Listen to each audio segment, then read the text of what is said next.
Oh, salve, siete voi?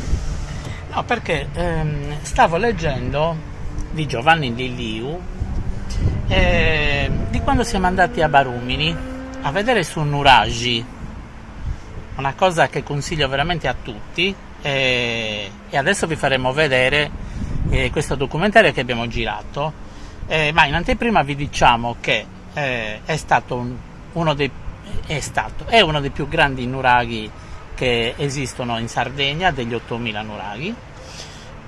Si chiama Sunuragi perché la gente del posto chiamava questa collinetta Sunuragi, da cui uscivano solo alcune pietre. Poi Giovanni Liliu ha avuto l'intuizione, ha scavato e ha trovato questa grande reggia, prima quadri, poi penta, poi esalobato, con un villaggio comprendente 200 capanne, e adesso oggi è il patrimonio dell'UNESCO dal 1997. Quindi adesso niente, vi portiamo dentro il nuraghe e spero che vi piaccia. Buon divertimento.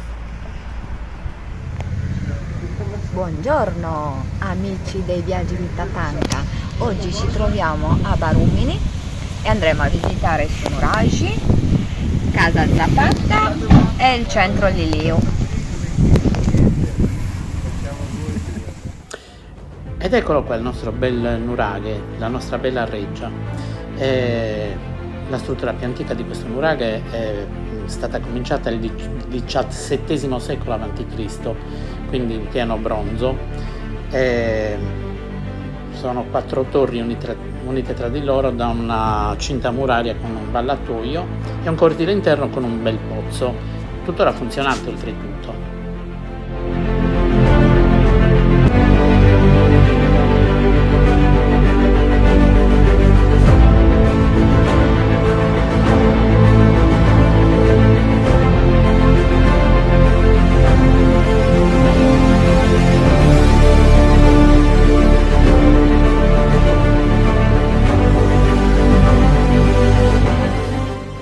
In seguito questo nuraghe è stato ampliato ed è diventato un pentalobato.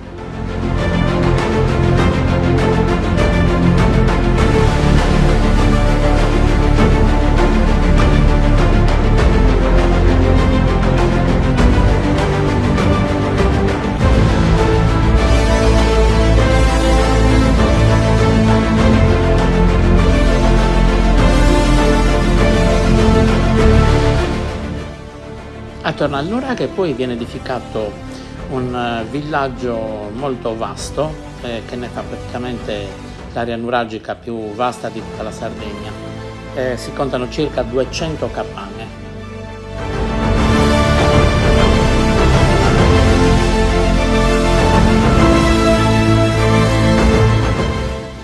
Questo complesso nuragico è stato scavato tra il 1950 e il 1957 dal noto archeologo Giovanni Liliu e oggi è stato classificato dall'UNESCO come patrimonio dell'umanità.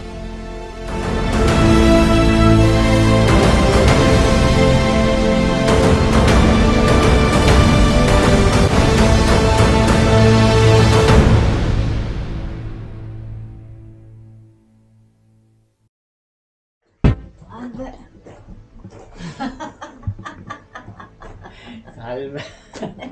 Ho chiesto il permessino speciale a Roberto, me l'ha concesso, però ti devi piegare.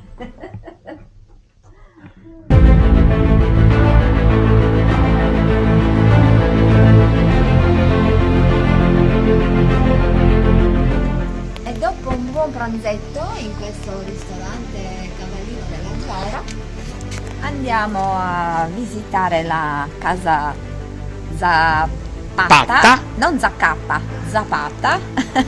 Ma prima? E prima il centro Liliu. Ah. Ok, andiamo.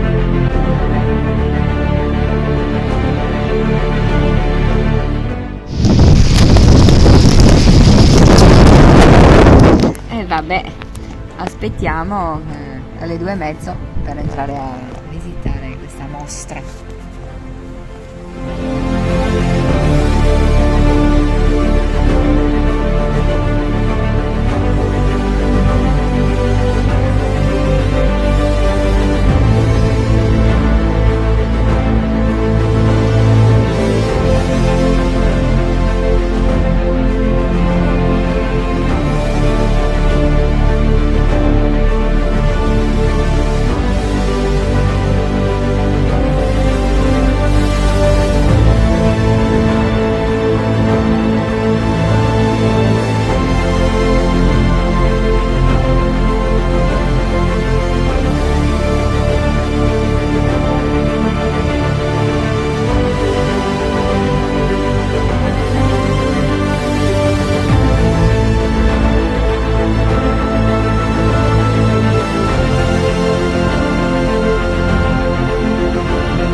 Casa Zapata, unica nel suo genere.